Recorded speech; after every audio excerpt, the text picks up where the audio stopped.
Welcome back to Von Blues Boxing, man. I know it's been a very, very, very long time since I made a video, fellas, but I wanted to talk about Devin Haney and Shakur Stevenson. Um, I know y'all all seen the video; it went viral. I think there was at some club in Vegas, day party.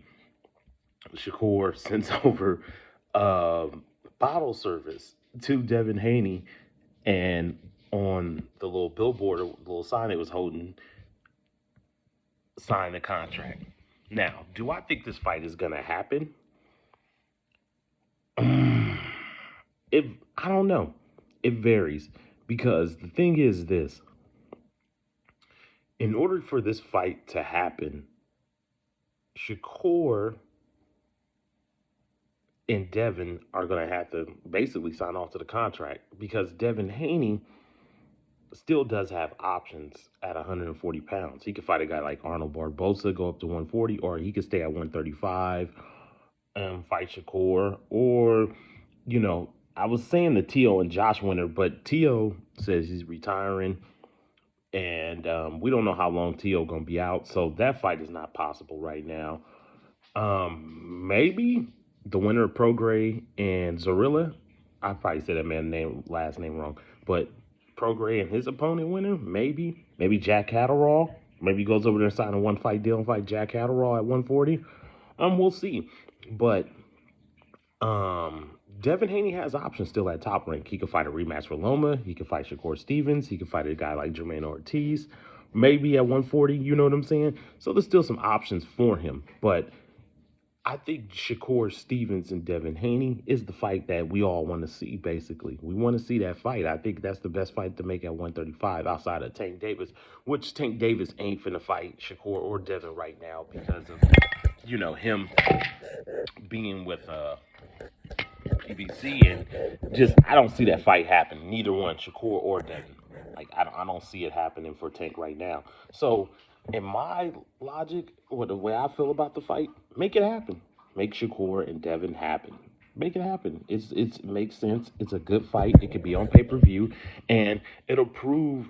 And I think it'll solidify either or even that much more. Whoever wins the fight is going to be solidified. They'll be undisputed, and they also will have an opportunity to move up the pound for pound list and possibly get themselves in the Tank Davis fight, or maybe when Tio come back at 140 or somebody else at 140, Barbosa, maybe Prograis, maybe Subriel Matisse. That's another thing for Devin Haney I thought about too. Maybe he goes over there to PVC and tries his luck at Subriel Matisse, or 135 against Frank Martin or something, or Eastside Cruz over there. So Devin got some options, but I do want to see him and Shakur Stevens fight. It just makes sense, and this is just seems like that's what is going on in the sport of boxing right now. We're getting some big fights. We got Earl Spence and Terrence Crawford this summer. It took forever, but we got the fight now. We got possibly Deontay Wilder and Anthony Joshua, possibly if they both make that fight happen. I mean, even though it's overdue, you know what I'm saying? Maybe it doesn't have, I mean, it's still a very big fight. Now, it doesn't have the same kind of popularity or maybe the same merit it would have had when they both had all the belts. But that's another big one. We got Inoue and Fulton. We just had Davis and Garcia. I mean, it just seemed like it's the time, in boxing right now to make big fights. Go after the big challenges and make the names happen. So, I mean, yeah, it was cool that Shakur's in the bottle and stuff like that. You know what I'm saying?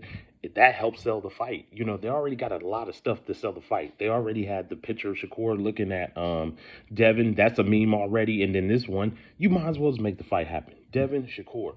Make it happen. Y'all gonna make money. It's gonna be on pay per view. The fans are gonna want to see that fight because they want to see who's the best fighter out of between both at 135 between y'all, and it definitely solidifies y'all. Whoever at 135, whoever wins that fight between Devin and Shakur is the top guy at 135. You know what I'm saying? In my opinion. Now I know Tank Davis fans gonna be like, oh, but the belts speak for itself. The resume speak for itself.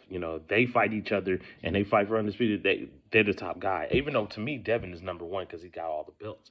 I can understand Tank Davis being the A side. You know what I'm saying? He is the cash cow because he is the the guy that butts in the seats and just came off with a big fight with Ryan Garcia. Shout out to Ryan Garcia. Him and Ryan Garcia made that fight happen. So yeah, Tank Davis is going to be the A side in any of those negotiations. But when we just talking back from a traditional boxing standpoint, Devin Haney's #1 at 135.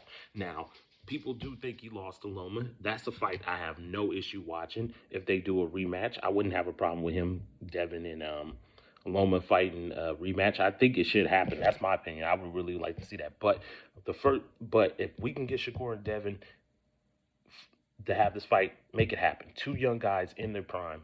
This is what boxing needs.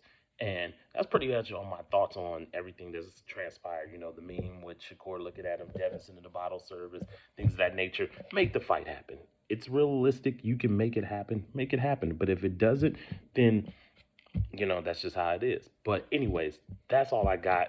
Von Blues Boxing. I'm out.